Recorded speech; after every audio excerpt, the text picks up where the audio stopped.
kaparokya, may nakita po tayong write-ups coming from Showbiz Buzz na meron pong 216,000 followers. At ayon dito mga kaparokya, may isa pong noontime program.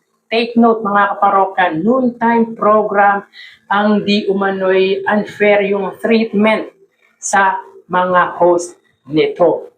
So yan po ang pag-uusapan natin ngayong araw po mga kaparokya. Pero bago natin talakayan yan mga kaparokya, kung bago lamang po kayo sa aking channel at kung gusto nyo po ng ganitong klaseng content ay makikiusap po ako sa inyo na pakisubscribe ang aking YouTube channel. Paki-like and share nyo na rin ang sa gayon ay mas dumami pa po makapanood ng mga ina-upload po nating video araw-araw.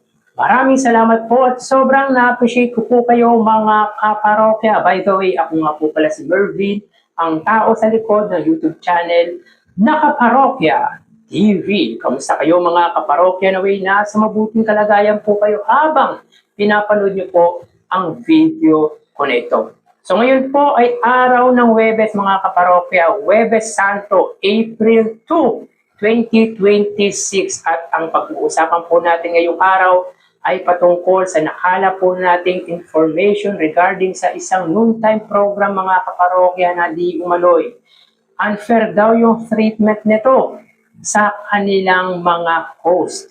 So ayon sa write-ups ng isang Facebook page named Showbiz Buzz ay meron daw isang noontime program na hindi daw fair ang treatment nito sa mga host. Ano kaya ito mga kaparokya? Eat Bulaga po ba ito? Eat Showtime? Or Bilyonaryo? Well, basahin po natin mga kaparokya ang sinabi ng Facebook page na ito. Hindi fair ang exposure. Usap-usapan ngayon ng ilang manonood ang umano'y hindi pantay na exposure ng mga host sa It Showtime. Ayon sa kanila, kapansin-pansin daw na may mga pagkakataong mas nabibigyan ng oras at spotlight ang ilang personalidad, habang ang ibang veteranong host ay tila na pag-iiwanan sa ere. Dahil dito, naglabasan ang opinyon ng netizen na sana ay maging mas balanse ang pagbibigay ng pagkakataon sa bawat isa. Partikular na nabanggit ng ilang viewers sina Karil at Ami Perez. Meaning, ang pinag-uusapan po dito ay walang iba kundi ang noontime program ng madlang people na It's Showtime. Na matagal ng bahagi ng programa at malaki ang naiambag sa tagumpay nito. Para sa kanila, nararapat lamang umano na mabigyan din ng mas mahabang exposure ang dalawa. Lalo na napatunayan na nila ang kanilang husay sa hosting, biruan at pakipag-interact sa madlang people. Dagdag pa ng iba, may natural na charm at koneksyon ang mga veteranang host na hinahanap-hanap pa rin ng audience. Well, mga kaparokya, valid din naman din po talaga yung opinion or tila hinaing ng ilang mga nakapansing netizen na parang may unfair treatment sa management nga po ng It Showtime na kung saan ay mas binibigyan nga po ng exposure ang mga baguhang TV host nito kaysa sa mga veteranang TV host tulad nga po ni Karil at Miss Ami Perez. So sa mga hindi po nakakaalam mga kaparokya, maituturing po natin na si Ma'am Ami Perez ang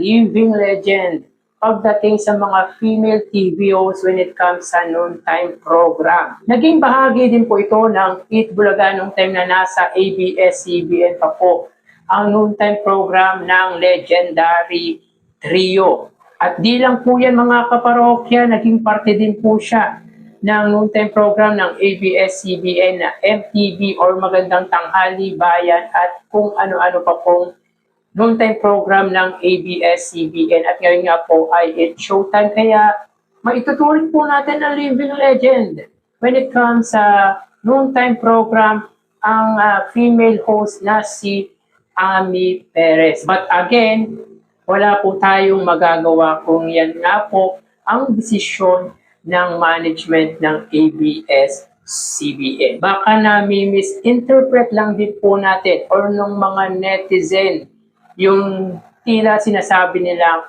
exposure. At syempre, kinausap or alam din naman po ng mga veteranang TV host tulad ni Ami Perez at Karil yung kanilang sitwasyon. Kumbaga mga kaparokya, kung sa palagay ng management ng It's Showtime na mas may charm si Jackie kesa sa kanila, ay naiintindihan nila yun. Kumbaga, mga veteranong host na yan alam nila kung saan sila lulugar. Mas naiintindihan ni Karil or ni Ami Perez kung ano yung pinagdadaanan ng kanilang noontime program. Siyempre, business yan, kaya kailangan din pong sumunod ang tulad ni na Ami Perez at Karil sa desisyon ng management ng It's Showtime, or else ay baka mawalan nga po sila ng trabaho kung susuwayin nga po nila ang desisyon ng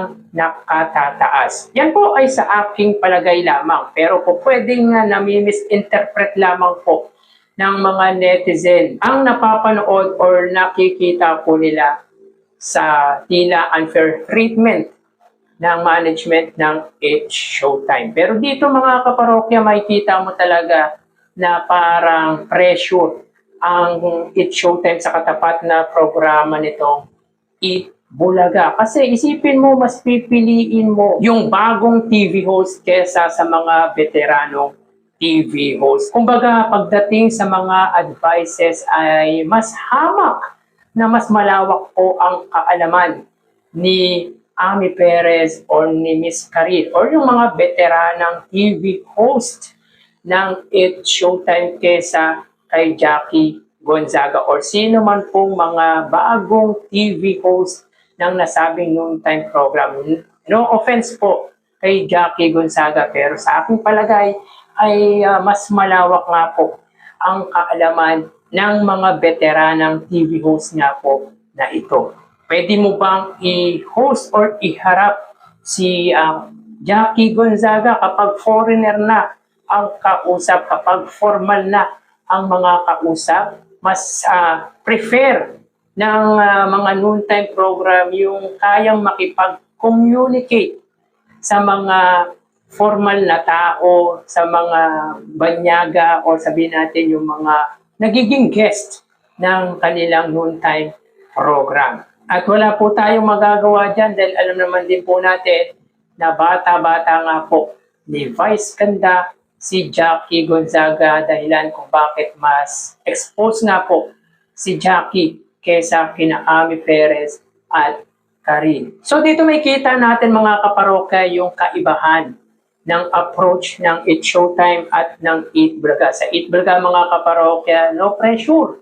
At binibigyan din po talaga ng pagkakataon yung mga baguhang host nito. Kung mapapansin nyo mga kaparokya, si Karen Aistrup ay malaki nga po ang improvement when it comes sa hosting. Yung hosting style nga po ni Karen Aistrup. Though marami pa pong kailangan aralin o pag-aralan si Karen Aistrup, pero may kita mo talaga na very improving at hindi parang OA yung hosting style ni Karen Aistrup. Even si Riza May Dizon.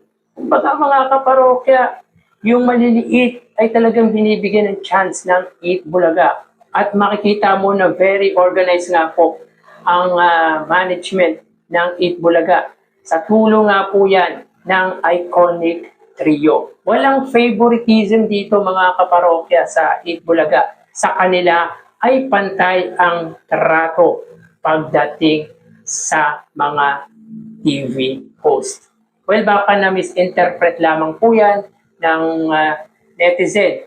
At again, kung yan po ang desisyon ng nasa itaas, ay wala pong magagawa sina Ami Perez at Karil. And of course, sa tagal na din po nila sa It's Showtime, ay sila nga po ang masigit na nakakaunawa at nakakaintindi sa sitwasyon ng kanilang noontime program. Pero hindi maaalis mga kaparokya, para sa aking pananaw na mas pressure na po ang It's Showtime kesa sa Eat Bulaga. Nape-pressure ang It's Showtime sa katapat na programa ng iconic trio na Eat Bulaga. So kayo mga kaparokya, anong masasabi nyo? Patungkol nga po sa tila hindi nga po fair ang treatment ng management ng It's Showtime sa kanilang mga host. Paki-comment naman po mga kaparokya sa comment section ng video na ito ang opinion nyo or yung suggestion nyo hinggil nga po dito. So hanggang dito na lang po tayo mga parokya. Magsingat po tayo palagi. Thank you and God bless.